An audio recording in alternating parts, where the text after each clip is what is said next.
te concentres uniquement sur un format, sur une chose et que tu la répètes assez longtemps et que tu crées une habitude, une routine chez les gens qui vont t'écouter, tu auras une certaine forme de régularité avec la sortie de tous tes épisodes. Forcément, l'audience qui va t'écouter et qui va rester jusqu'à la fin à chaque fois de tes formats longs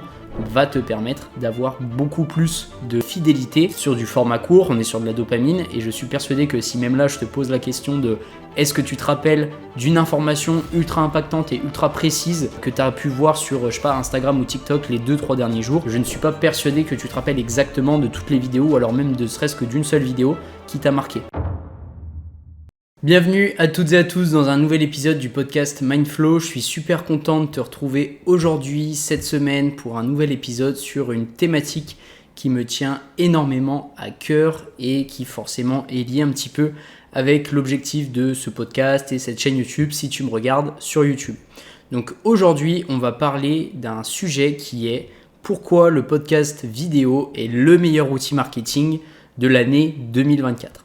Alors, cet épisode sera composé en 3 parties différentes où je t'expliquerai pourquoi au niveau de 3 raisons différentes et je te détaillerai également le pourquoi du comment de chaque raison indépendamment.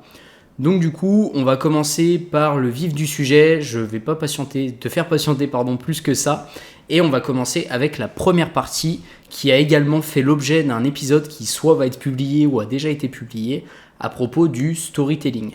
En effet, pour rappel, le storytelling, c'est donc la capacité à raconter une histoire, à rendre des exemples abstraits en quelque chose de très tangible et de concret pour susciter des émotions chez quelqu'un, pour raconter une histoire de manière engageante émotionnellement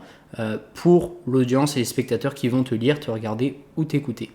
Donc le storytelling, pourquoi c'est hyper puissant au niveau marketing en 2024 ? C'est vrai que d'ailleurs pour rappel le podcast, donc moi je parle essentiellement du podcast vidéo, donc du format un peu interview one-one ou même un épisode solo comme ce que je suis en train de te tourner là, c'est hyper important, mais je te parle bien du podcast vidéo et pas seulement du podcast audio. Au niveau du storytelling, ce qui est assez intéressant, c'est que pour plusieurs raisons, tu peux exploiter donc du coup le levier du format podcast au niveau storytelling. C'est un moyen, on va dire, qui est assez intéressant pour le promouvoir, ton podcast, parce que ça te permet d'être authentique, de connecter avec les gens et surtout de proposer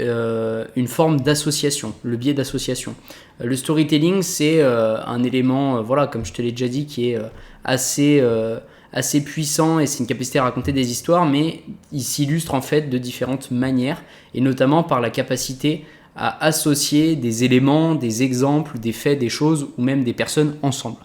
Donc l'idée c'est de pouvoir avec le storytelling d'associer l'image de quelqu'un avec la tienne si tu fais du format one-one. Pour donner un exemple très concret, indirectement les gens que j'ai invités donc au cours de mes 24-25 épisodes de podcast maintenant, je sais plus trop où j'en suis mais on va dire à partir de au moins 24 épisodes, les 24 invités différents que j'ai reçus ont accepté de manière implicite d'associer leur image avec la mienne sur une vidéo, sur un format long. Donc quelque chose qui est quand même assez engageant au niveau émotionnel pour la personne et surtout au niveau de l'audience qui va regarder, où tu peux bénéficier en fait directement, et c'est pas de la manipulation, c'est quelque chose, c'est un accord un peu tacite qui est fait entre l'invité que tu vas recevoir et toi par exemple, sur le fait d'associer ton image et l'image de l'invité à côté de la sienne. Et pourquoi c'est hyper puissant ? Parce que tu bénéficies en fait par ricochet de l'audience, de la notoriété et également du storytelling et de l'histoire de la personne que tu as en face de toi lorsque tu fais du format interview. Et ça permet de combiner et de maximiser, on va dire, les deux audiences et les deux forces. C'est un peu comme quand tu fais ce que j'appelle du cross-post, donc ça s'appelle comme ça, du cross-post sur Instagram, où en fait tu as à chaque fois des posts en collaboration que tu peux faire avec quelqu'un. Tu bénéficies de l'audience de la personne d'un compte Instagram et tu bénéficies de l'audience du compte qui publie ou du compte avec lequel tu es en tant que collaborateur. Et c'est hyper intéressant parce qu'au niveau psychologique chez les gens qui vont te regarder, chez ton audience, c'est qu'ils vont associer par exemple l'image de la personne avec la tienne. Si tu as une personne qui est au sein de ton podcast, qui est fortunée, qui a réussi dans le business ou dans son secteur d'activité, etc., forcément, les gens vont t'accorder beaucoup plus peut-être de crédibilité de notoriété et voire même de visibilité par la suite. Si tu reçois forcément une personne avec très peu d'audience, très peu de notoriété, ça va quasiment pas changer pour toi et rien n'enlèvera au fait que cette personne-là n'ait pas de choses intéressantes à raconter, mais c'est vraiment cet aspect-là qu'il faut garder en tête. Là aussi, ce que je voudrais t'expliquer, c'est que moi, quand j'ai commencé à faire mes épisodes de podcast, j'ai commencé avec des gens de mon cercle proche, comme je te l'ai dit dans un précédent épisode. Et du coup, j'ai pas forcément pu bénéficier directement de leur notoriété ou de leur visibilité parce que c'est des gens qui ne sont pas forcément sur les réseaux sociaux, qui n'étaient pas forcément dans le business et qui s'exposaient publiquement. Mais j'ai pu bénéficier indirectement de leur cercle d'amis. Et ça, c'est hyper intéressant parce que du coup, quand tu vas avoir des recommandations qui vont être faites ou quand tu vas peut-être élargir ton cercle social, ton cercle d'influence, là où c'est intéressant, c'est que tu vas pouvoir bénéficier, peu importe le niveau duquel tu es, du cercle de ton invité qui va graviter autour. Et arrivé à un certain palier, j'ai fait ça au départ, ça m'a permis de rencontrer des gens hyper intéressants dans plein de secteurs d'activité, d'élargir mon réseau et d'avoir des gens vraiment solides dans mon réseau que je peux activer directement. Voilà, hein, c'est pas juste un réseau entre guillemets pour dire je collectionne les numéros de téléphone ou les adresses mail sur mon téléphone directement, mais vraiment pouvoir activer un réseau. Et c'est hyper intéressant parce que du coup tu bénéficies à la fois de l'image de la personne, donc ce qui est assez puissant au niveau storytelling, mais ce qui est aussi assez puissant en termes de networking. Donc c'est pour ça que c'est hyper intéressant au niveau marketing de pouvoir bénéficier donc pour ton marketing à la fois pour son propre business, pour sa propre personal brand ou même pour son entreprise de manière générale. Quand tu vas faire par exemple dans le cadre d'une entreprise B2B, donc d'une entreprise privée, si tu prends un exemple de vidéo avec un témoignage client, en fait le client donne son accord de manière implicite à pouvoir témoigner, même si souvent il est bien sûr prévenu des conditions, de comment va s'enregistrer la vidéo, de ce qui va être dit, de ce qui peut être enlevé au montage, bref, et j'en passe. Mais l'idée c'est de pouvoir associer ce client-là qui dit voilà, moi, votre produit, votre service, j'ai été ravi, voici ce que ça m'a permis de faire, voici ce que ça m'a permis de générer comme résultat, comme chiffre d'affaires, comme nombre de nouveaux clients, etc. etc. Et donc on bénéficie directement de l'accord et de en fait, l'avis du client qui est beaucoup plus impactant au niveau storytelling et au niveau mindset de la personne qui va regarder ça, parce que si une personne qui regarde un témoignage client sous format vidéo qui dure un sacré moment, où on voit des découpages qui sont faits, où on voit que le client fait de manière naturelle des louanges, des produits, des services, par exemple de ton entreprise ou d'une entreprise quelconque, et ben, tout de suite ça va renforcer cet aspect d'image, la valeur perçue de ce qui va être proposé au niveau des produits et des services. Et ça c'est hyper intéressant de le garder en tête, et c'est vraiment un pilier ultra important, surtout sur du format one-one, où là pour le coup tu bénéficies de l'audience et des atouts, de la valeur de l'autre personne qui va faire par ricochet augmenter la valeur perçue de ce que tu as à proposer. Donc ça c'est hyper intéressant. Au niveau du storytelling, il y a un autre point que j'aimerais aborder qui concerne la documentation, donc le fait de build in public, donc de documenter son avancée de manière authentique et honnête avec son audience. L'idée, c'est vraiment à travers, donc du coup, par exemple, toute la série d'épisodes que je suis en train de t'enregistrer et également à travers tous les épisodes de podcast que je fais avec d'autres invités ou peut-être même sur du format talk, etc. etc. L'idée, c'est vraiment de pouvoir documenter de manière authentique et honnête toute ton avancée. Ça, c'est ultra impactant. Le fait de raconter tes galères, le fait de raconter tes réussites, tes échecs, de documenter peut-être un petit peu le lifestyle, un petit peu de raconter des expériences perso qui m'ont permis de faire ci ou de faire ça, de raconter des expériences pro, de raconter également les difficultés que tu rencontres, ça permet de créer vraiment un lien de proximité avec ton audience et ça permet du coup de la fidéliser et de l'engager sur du long terme. Et ça, c'est hyper intéressant. On reviendra après justement sur l'aspect de fidélisation et sur l'aspect de rétention et de conversion d'audience. Mais c'est hyper important parce que du coup, si tu racontes pas d'histoire à ton audience lorsque tu t'exprimes comme ce que je fais là face caméra ou toi dans le cadre de tes vidéos YouTube ou de ton podcast, c'est que du coup, forcément, les gens vont avoir du mal à te suivre et à t'écouter assez longtemps pour pouvoir être assez fidèle. Mais d'un autre côté, c'est vrai que c'est très difficile sur du format long, mais c'est un moyen qui est hyper intéressant et qui te permet de réellement bien convertir parce que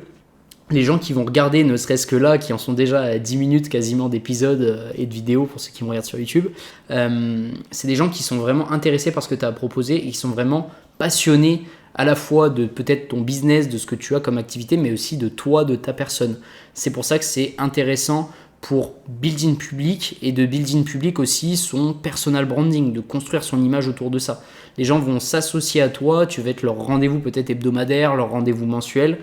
L'idée c'était même leur rendez-vous hebdomadaire, voire bi-hebdomadaire, pour avoir vraiment cet aspect de création de lien de proximité, d'authenticité, qui va te permettre de pouvoir créer justement ce lien de confiance et pour pouvoir l'exploiter derrière. Ça, c'est hyper intéressant. Il y a également une autre manière qui est assez intéressante au niveau du storytelling et pourquoi c'est très puissant comme levier marketing, c'est que c'est le fait d'avoir la possibilité de raconter une histoire comme ce que tu fais là, mais de peu importe le format et de 1000 manières différentes. C'est ce que je dis tout le temps aux gens, le storytelling et notamment la création de contenu, c'est le fait de raconter de 1000 manières différentes une histoire. Je pourrais très bien te raconter mon histoire et mes difficultés et ce que je rencontre, etc. avec ce format-là, du format solo face caméra, mais je peux également le faire, et chose que j'ai déjà faite un petit peu et que j'ai continué à faire bien sûr, c'est sur du format plutôt vlog. Et le format vlog peut être un des formats. Je peux être sur du format reel face caméra également, un peu plus scripté, un peu plus dirigé face caméra également. Donc ça fait déjà 3 manières différentes de peut-être potentiellement te raconter un sujet. Je pourrais très bien faire un épisode comme ce que je suis en train de te raconter là en te disant pourquoi le podcast vidéo est le meilleur levier marketing pour 2024. Je pourrais très bien te faire un épisode comme ce que je suis en train de faire là. C'est ce qu'on est en train d'enregistrer ensemble. Et également du format peut-être face caméra où je te donne par exemple les 3, 4, 5, 6 X avantages d'utiliser le format, le levier du podcast vidéo pour pourquoi c'est le meilleur outil marketing en 2024. Je pourrais également te faire ça sous forme de newsletter, je pourrais te faire ça sous forme de talk, de le raconter avec quelqu'un, je peux faire sur du one-one, mais si on garde vraiment l'aspect podcast vidéo et l'aspect un peu plus format interview fixe, donc il y a plusieurs manières, donc le format que je suis en train d'enregistrer là, du format talk et du format one-one avec quelqu'un dans ta niche ou dans une activité similaire, un secteur d'activité similaire. Mais c'est vraiment l'idée de bénéficier, de raconter une histoire via différents moyens et différents formats différents. Donc c'est pour ça que le storytelling est hyper puissant là-dedans. Ensuite, on va passer maintenant à la deuxième partie qui concerne la fidélisation inégalable de ton audience. Alors, pourquoi l'aspect fidélisation est hyper important et maintenant de nos jours, dans un premier temps, c'est que on a tellement une masse et une quantité d'informations, un volume qui est énorme tous les jours. On reçoit de la dopamine, vraiment des shots de dopamine en permanence. C'est-à-dire que là, tu peux ouvrir ton téléphone, ta tablette, ton ordi, tu vas recevoir des notifs, tu vas aller sur peut-être les réseaux sociaux, tu vas scroller, tu vas aller sur TikTok, etc. Tu vas recevoir plein de nouvelles vidéos et plein de types d'informations différents. Si tu allumes ne serait-ce que juste ton téléphone et que tu as activé les notifications, ce qui n'est plus mon cas d'ailleurs, tu vas recevoir vraiment des tas de notifications différentes et plein d'infos différentes. Ce qui fait que ton cerveau va avoir une quantité énorme. La fidélisation sur du format long, si tu te concentres uniquement sur un format, sur une chose et que tu la répètes assez longtemps et que tu crées une habitude, une routine chez les gens qui vont t'écouter, la régularité des écoutes et du visionnage de ton audience, tu auras une certaine forme de régularité avec la sortie de tous tes épisodes, par exemple par semaine ou toutes les 2 semaines ou tous les mois. Une régularité au niveau des écoutes et du visionnage, forcément l'audience qui va t'écouter et qui va rester jusqu'à la fin à chaque fois de tes formats longs va te permettre d'avoir beaucoup plus de fidélité et d'avoir la qualité de ta vue et la qualité de ton écoute qui augmente. Sur du format court, on est sur de la dopamine et je suis persuadé que si même là je te pose la question de est-ce que tu te rappelles d'une information ultra impactante et ultra précise que tu as pu voir sur Instagram ou TikTok les 2-3 derniers jours, je ne suis pas persuadé que tu te rappelles exactement de toutes les vidéos ou alors même ne serait-ce que d'une seule vidéo qui t'a marqué. Tout simplement parce que c'est de l'instantanéité, c'est de la consommation rapide de contenu et d'informations qui n'est pas forcément exploitable ou alors qui est très rarement exploitable. C'est souvent une petite minorité, le top 1, 2 et 3% qui se partagent vraiment toute l'attention des gens et qui arrivent à peut-être essayer de créer une forme de régularité et à créer cet aspect d'instantanéité mais où on se rappelle un petit peu de l'info quand même, alors que toi comme moi, pour le coup c'est assez compliqué. Donc c'est pour ça que ce format-là, le format du podcast vidéo pour le niveau marketing, si tu as une offre derrière à vendre, si tu as quelque chose à proposer à ton audience, peu importe ce que c'est, et même si c'est gratuit, si c'est un lead magnet, enfin peu importe ce que c'est, ça te permet d'avoir une certaine forme de régularité et d'authenticité à laquelle les gens de ton audience vont adhérer pour pouvoir créer une forme de fidélisation qui est inégalable. Les gens fonctionnent par habitude et tout le monde fonctionne par habitude. C'est-à-dire que toi, le matin, quand tu vas te lever, par exemple, tu vas peut-être allumer ton téléphone au bout de 5 minutes, une fois que tu auras fini par exemple, te lever, de faire ta routine matinale, etc. etc. Et l'idée, vraiment, avec ce format-là, et c'est assez facile au niveau des contraintes techniques et au niveau de ce que ça demande comme effort à fournir, au niveau coût d'opportunité, ce qui est intéressant, c'est que les gens aiment avoir leur petite routine et du coup, toi, le but ultime que tu dois avoir en tête, c'est de devenir cette petite habitude, cette routine au sein de la vie des gens, au sein de la vie de ton audience. Par exemple, je travaille pour une créatrice de contenu entrepreneuse en ligne qui s'appelle d'ailleurs Mathilde. Si jamais tu m'écoutes, Mathilde, petite dédicace à toi, avec qui je travaille maintenant depuis plusieurs mois, où tous les lundis à 7h le matin, elle publie un épisode de podcast, quoi qu'il arrive, face caméra solo, un peu comme ce format-là, coûte que coûte. Et cette habitude-là qu'elle a prise elle-même et d'enregistrer ses épisodes de podcast, donc bien sûr c'est moi qui m'occupe maintenant de toute la partie gestion de son podcast, de sa partie de stratégie de contenu, etc. Elle crée en fait une forme d'habitude chez les gens qui vont attendre, limite maintenant de manière impatiente, la sortie de cet épisode-là parce qu'elle a créé en fait une routine et une habitude chez les gens qui fait que voilà, ça fait maintenant quasiment 40 épisodes, tu vois, qu'elle fait non-stop tous les lundis à 7h et du coup les gens qui la suivent depuis le début ou même qui l'ont suivi en cours de route soit se tapent tous les épisodes depuis le début jusqu'à arriver à ceux de maintenant ou soit carrément écoutent et prennent au fil du temps les nouveaux épisodes qui arrivent au fur et à mesure. Et pourquoi c'est hyper puissant ? Alors elle n'a pas eu des vidéos, pour être très honnête, qui ont explosé encore les scores parce que c'est du format qui est quand même long, où la rétention de l'audience elle est compliquée à maintenir, surtout sur du format comme ça, où il y a très peu de cuts et très peu de montage et de dynamisme. Donc c'est vraiment basé sur les propos de la personne. Mais Mathilde, elle a réussi justement à garder et à créer cette habitude chez les gens qui font que maintenant, la plupart de ses clientes, lorsqu'elle vend ses programmes de formation, pour pas les citer, Success Story et Success Story Pro et Success Story Creator, elle arrive vraiment à créer cet aspect fidélisation où au moment où elle va faire ses lancements, la plupart des filles qui hésitaient à passer à l'action pour prendre ces programmes-là, parce qu'elle s'adresse principalement à une niche au niveau des femmes, au niveau de son avatar type de client, et forcément, elle arrive à créer tellement une fidélisation et une authenticité, une honnêteté qui est hyper puissante qu'elle a quasiment zéro objection. Elle arrive à faire des ventes avec des mois records. Et cet exemple-là, il illustre parfaitement ce côté fidélisation du fait que peut-être que tu ne feras pas des dizaines de milliers d'écoutes, peut-être que tu ne feras pas des milliers de vues sur ta chaîne YouTube, mais les personnes qui te regardent jusqu'au bout et qui vont regarder cette vidéo-là vont clairement être des personnes ultra qualifiées qui vont faire augmenter la qualité de ta vue et c'est pas forcément des personnes qui seront, on va dire, avides de choses un peu lifestyle, etc. Mais vraiment des personnes ciblées, intéressantes et intéressées par ton activité, par ce que tu as à leur proposer, peut-être même à leur vendre derrière, via ce format-là. Donc c'est vraiment un outil marketing qui est ultra puissant du fait que tu crées une habitude et une routine chez les gens qui vont te voir et voire même après sur des formats, ça peut être du format d'interview de tes clients, ça peut être du format one-one, ça peut être du format solo comme ce que je suis en train de faire là, ça peut être du format talk à plusieurs autour d'une table ronde, etc. Mais l'idée c'est de devenir le rendez-vous des gens, quoi qu'il arrive, de ton audience. L'idée c'est que le plus en fait tu vas créer derrière avec cet aspect fidélisation une habitude de ton audience, c'est que tu vas être beaucoup plus légitime entre guillemets et beaucoup plus apte à pouvoir vendre quelque chose du fait que tu es des personnes ultra qualifiées qui correspondent réellement à l'avatar type de ton audience et l'avatar type surtout de ton client. Donc du coup ce sera beaucoup plus simple pour vendre quelque chose derrière.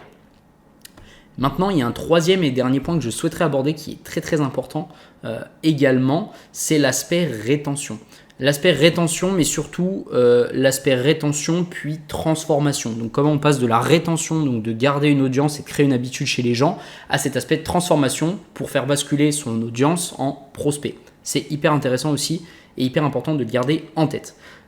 Il faut savoir un truc, c'est que plus les gens t'écoutent, plus ils vont te faire confiance. parce qu'ils ont l'impression que tu es leur rendez-vous hebdomadaire, ils ont l'impression de te connaître. Pourquoi les créateurs de contenu et les gros entrepreneurs qu'on peut revoir en ligne ont autant de succès et d'audience, de notoriété sur les réseaux sociaux et même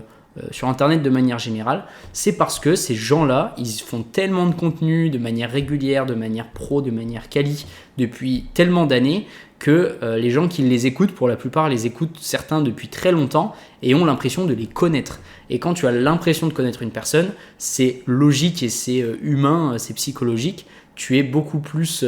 facilement influençable si cette personne-là te dit écoute, j'ai quelque chose à te proposer,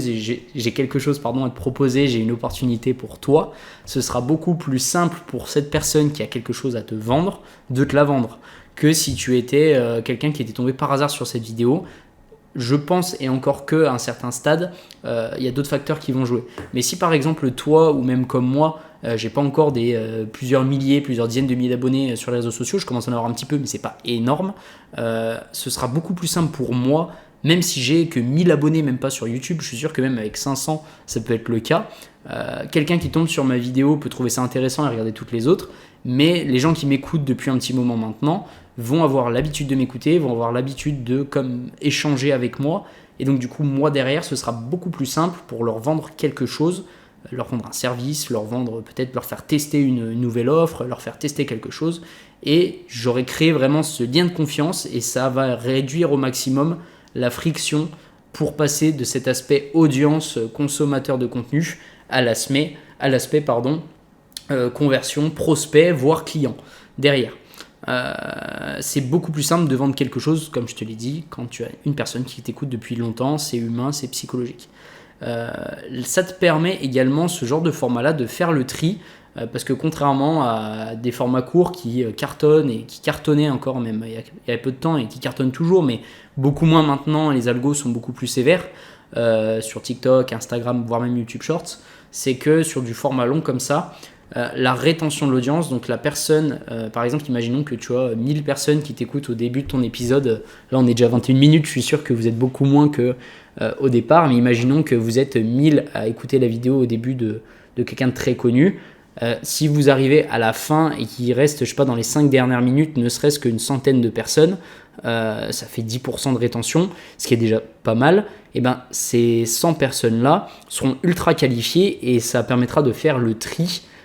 pour avoir des personnes qui t'écoutent sur du long terme. Et donc ça, c'est hyper intéressant parce que ce format-là, au niveau marketing, te permet de trier entre des personnes qui ne sont pas qualifiées, qui certes font partie de ton audience, mais qui sont beaucoup plus ciblées, beaucoup plus nichées spécifiquement sur toi, ce que tu as à leur proposer, sur ce que tu as peut-être à leur vendre. Et ça, c'est hyper intéressant parce que la qualité de la vue et de l'écoute sur du format long, ça a été démontré par de nombreux créateurs de contenu et entrepreneurs en ligne. Elle est beaucoup plus, je dirais, elle est 100 fois meilleure sur du format long que sur du format court. Parce que les gens vont se rappeler de concepts, parce que les gens vont avoir l'habitude de te voir et les gens vont t'écouter pendant 2 heures. T'imagines que toutes les semaines, ne serait-ce que si j'arrive à le faire et c'est ce que j'essaye de construire,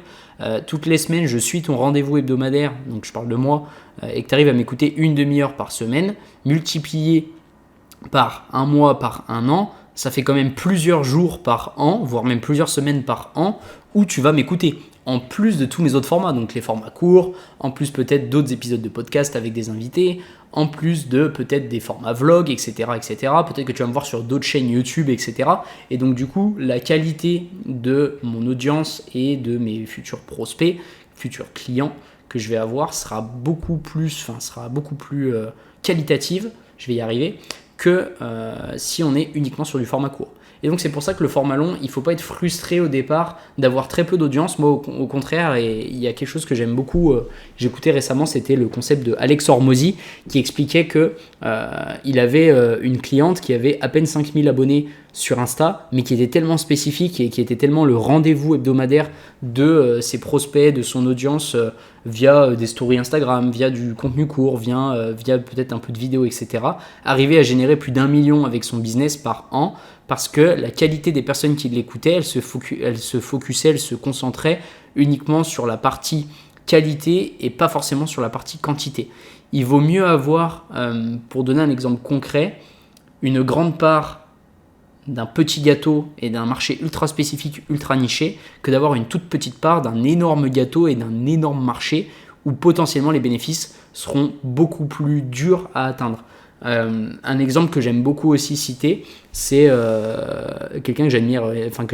quelqu'un que je respecte énormément de par son activité business et de son move et sa transition, c'est Antoine Blanco.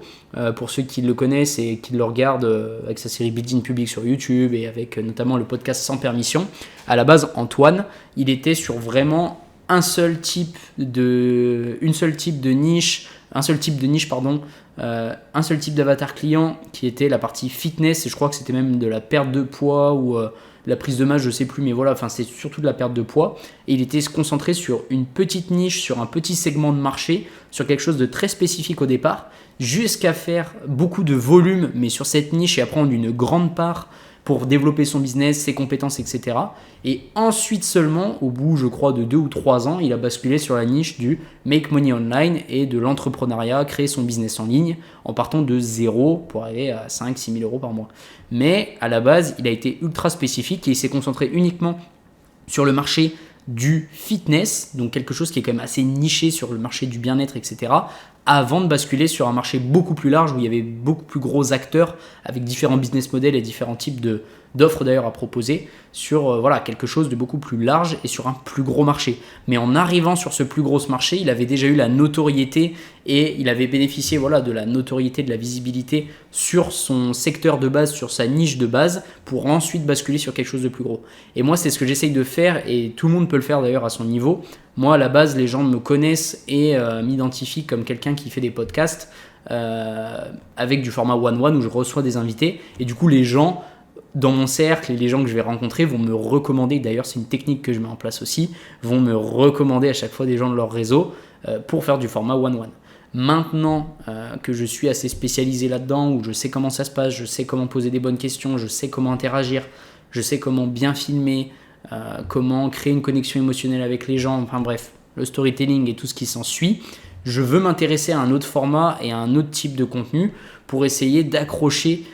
une partie de mon audience et d'essayer de la transformer en potentiel prospect et en potentiel client pour mon activité, où je veux, avec ce type de contenu-là, podcast, donc toujours sur la même niche et sur le même marché, où directement je vais m'occuper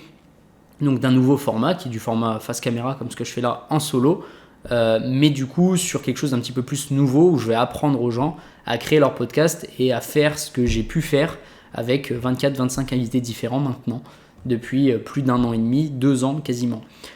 Donc voilà, l'idée c'est que cet aspect rétention est hyper important parce que le plus longtemps tu vas garder les gens sur ta vidéo, il y a de plus de chances que ça augmente la probabilité que ce soit des personnes qui soient qualifiées et qui soient hyper intéressantes pour ton activité, ce que tu as à proposer. Et donc du coup, ça permet aussi de réduire les objections que tu vas avoir au moment où tu vas vouloir vendre peut-être un programme en ligne, au moment où tu vas vouloir vendre un produit ou des services, ou même faire des placements de produits directement pour vendre quelque chose à ton audience parce qu'elle te fait confiance. Et du coup, ça va permettre d'avoir beaucoup moins de friction au niveau de cet aspect de conversion pour tes futurs clients, prospects, etc. Si je prends le cadre, toujours j'essaye de zoomer sur plusieurs aspects. Là j'étais vraiment concentré sur l'aspect plus business en ligne, etc. et vraiment sur mon cas. Mais si on adapte ça peut-être à une entreprise privée, que ce soit un autre travailleur indépendant, que ce soit une entreprise avec plusieurs salariés, etc. Ce qui est intéressant au niveau marketing avec ce format-là, c'est que on bénéficie donc du coup des 3 aspects, donc des 3 parties de la vidéo, donc le storytelling, la fidélisation et l'aspect rétention et l'aspect surtout conversion derrière, ensuite après la rétention. Ça permet de tout simplement avoir par exemple peut-être un client qui va venir témoigner ou un collaborateur qui va venir témoigner. Si la personne écoute jusqu'au bout, il suffit d'une personne qui écoute jusqu'au bout une vidéo, même si elle fait 100 vues, sur ces 100 vues, il suffit qu'il y ait une personne qui l'ait écouté jusqu'au bout et qui peut-être hésitait soit à appeler l'entreprise ou soit qui hésitait peut-être à signer un contrat avec un commercial de l'entreprise, peut-être passera à l'action. C'est également ce que j'explique aux entreprises privées B2B que j'accompagne, donc des grands groupes, aussi bien des entreprises, des PME, c'est que via ce format-là, le format podcast vidéo et le format podcast un peu interview, au niveau marketing c'est intéressant, même au niveau commercial, parce que pour les commerciaux, ça leur fait un argument de vente en plus. Ou si demain, par exemple, un prospect va demander quelles sont vos références, pour qui vous avez travaillé, qu'est-ce que les clients pensent de vous, est-ce qu'ils sont contents. Peut-être que dans votre secteur d'activité, ça se saura via du bouche à oreille. Mais si en plus de ça, vous avez une vidéo où vous avez un client qui vient venir témoigner de votre offre, de votre service, de votre produit, ce sera tout de suite beaucoup plus bénéfique et beaucoup plus tangible et beaucoup plus émotionnel. Et ce qui va permettre de déclencher la décision d'achat ou d'accélérer un processus de vente directement. Donc c'est vraiment quelque chose qui permet de construire sur du long terme beaucoup de choses pour une entreprise, aussi bien travailler, donc comme je dis, son personal branding, du chef d'entreprise par exemple. Ça peut permettre d'alimenter également